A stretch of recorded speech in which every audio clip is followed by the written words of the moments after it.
IDBI bank share ఇటీవలి కాలంలో బలమైన రాబడితో మార్కెట్ను అధిగమించి రుణ వృద్ధి మరియు ఉద్యోగికి పెరుగుతున్న లాభాల ద్వారా సానుకూల ఊపును చూపుతోంది.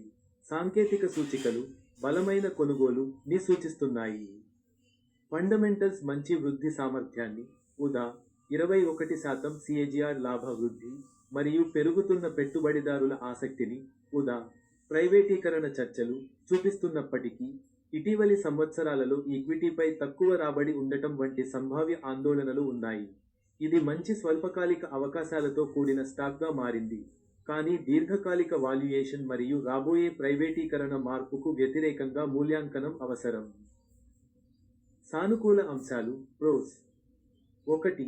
బలమైన మార్కెట్ పనితీరు గత సంవత్సరంలో అధిక రాబడిని అందించి సెన్సెక్స్ను గణనీయంగా అధిగమించింది. 2.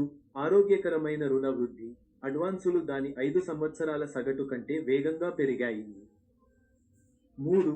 లాభదాయకతను మెరుగుపరచడం ప్రతి ఉద్యోగికి నికర లాభం అప్ట్రెండ్లో ఉంది. 4. సానుకూల సాంకేతిక అంశాలు కదిలే సగటులు మరియు RSI వంటి సూచికలు బలమైన కొనుగోలుని సూచిస్తాయి. మరియు 5. వృద్ధి సామర్థ్యం 5 సంవత్సరాలలో బలమైన CAGR లాభ వృద్ధిని మరియు తోటివారితో పోలిస్తే మంచి ఫండమెంటల్స్ను చూపుతుంది.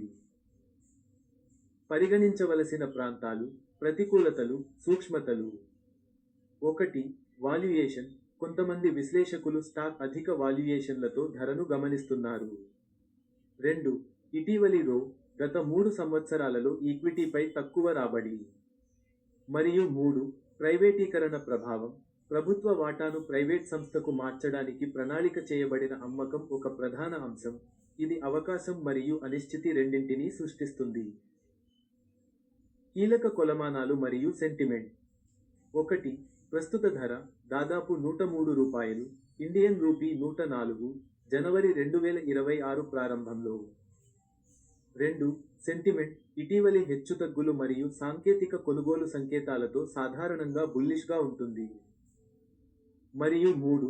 ఫండమెంటల్స్ బలమైన లాభాల పెరుగుదల కానీ చుట్టూ కొన్ని ఆందోళనలు. సారాంశంలో, ఐడిబిఐ బ్యాంక్ ఇటీవలి బలమైన ధర చర్య మరియు సాంకేతిక కొనుగోలు సంకేతాలతో ఒక బలమైన కేసును అందిస్తుంది. ఇది కార్యాచరణ సామర్థ్యం మరియు రుణ పుస్తక వృద్ధిని మెరుగుపరుస్తుందని ప్రతిబింబిస్తుంది. అయితే పెట్టుబడిదారులు దీనిని ప్రస్తుత వాల్యుయేషన్ మరియు దాని భవిష్యత్తును పునర్నిర్మించగల దాని రాబోయే ప్రైవేటీకరణ యొక్క ముఖ్యమైన సంఘటనతో సమతుల్యం చేసుకోవాలి. AI ప్రతిస్పందనలలో తప్పులు ఉండవచ్చు. ఆర్థిక సలహా కోసం ఒక ప్రొఫెషనల్ని సంప్రదించండి.